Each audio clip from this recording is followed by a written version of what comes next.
this is the outfit for the day. Y'all like my purse?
Well, I grew up in a little town, Miami.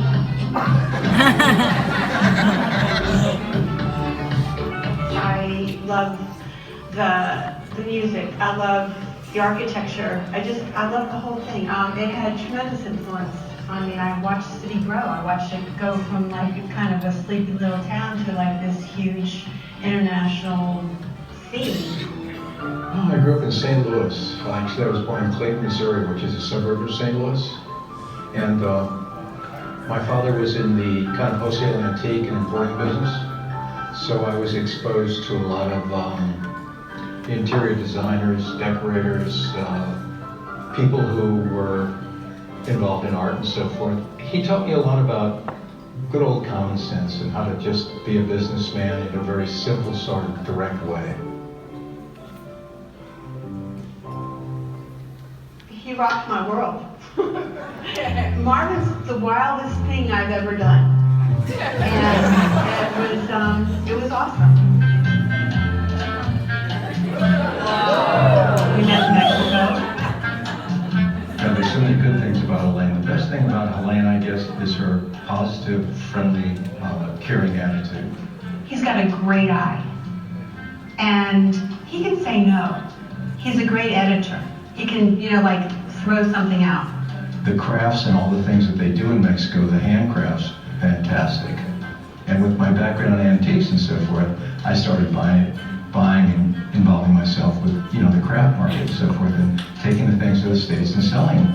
We had this factory, we made great leather jackets and bags and belts, and he won an award from the Mexican government. I mean, it was really cool. And then our children were born down there. Rio was born, and 2 years later, Sarah was born, and that was fabulous. We were just on top of the world. And then the economy got really weird, and it was time to leave.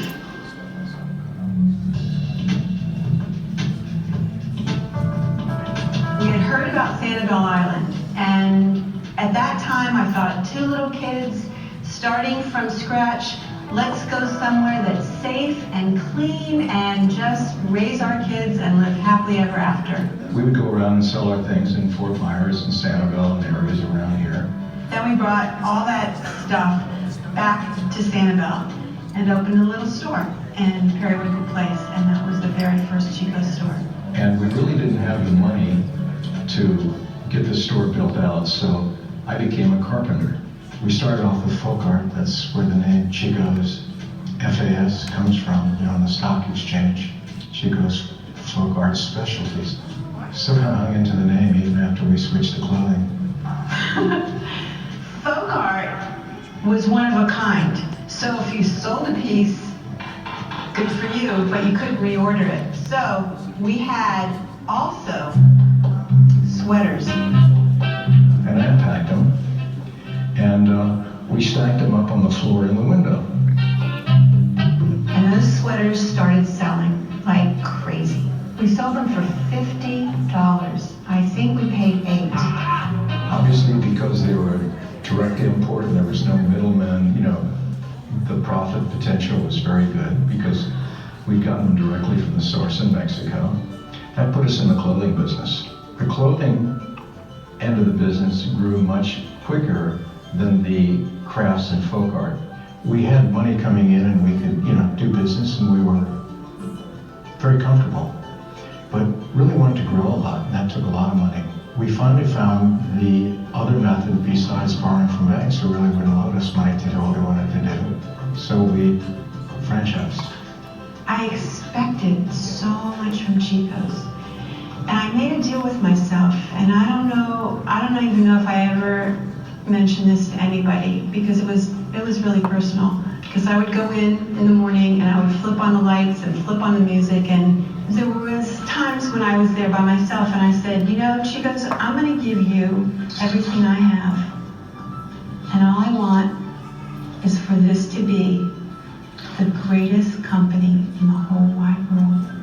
I want everybody who's involved with this company, whether it's people on the team, whether it's suppliers, whether it's customers, whether it's the UPS guy, I want everybody to feel good. I want Chico's to be a source for good in the world. And that's what I want. That was my deal.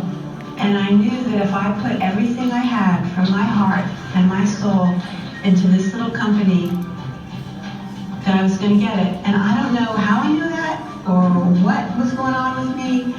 All I knew was that I was going to do it from my heart. The Chico's culture, I think, is reflected by the way both Elaine and I feel about people. We felt that these people were guests in our home or our store. People make all the difference in the world. A person can change your life. A person can change your day. A person can, people are everything. Everybody, enjoying each other, being together, working together, and accomplishing things as a team. I wanted clothes to make people feel fantastic. I wanted a woman to come in to Chico's, no matter how she felt, and walk out feeling amazing. Guys, look at this.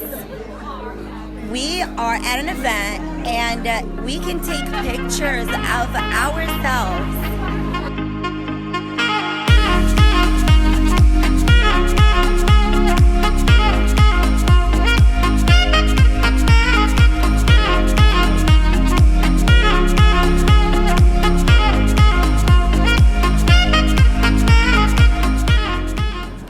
You guys, I've never had vegan dessert before.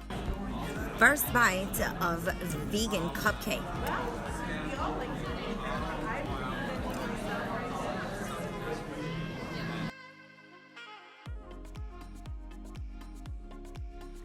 Another thing that I am doing new today is drinking carbonated water because, believe it or not, they didn't have regular water besides sink water. Now, time to see what this cookie is all about. It's also vegan. Everything is vegan.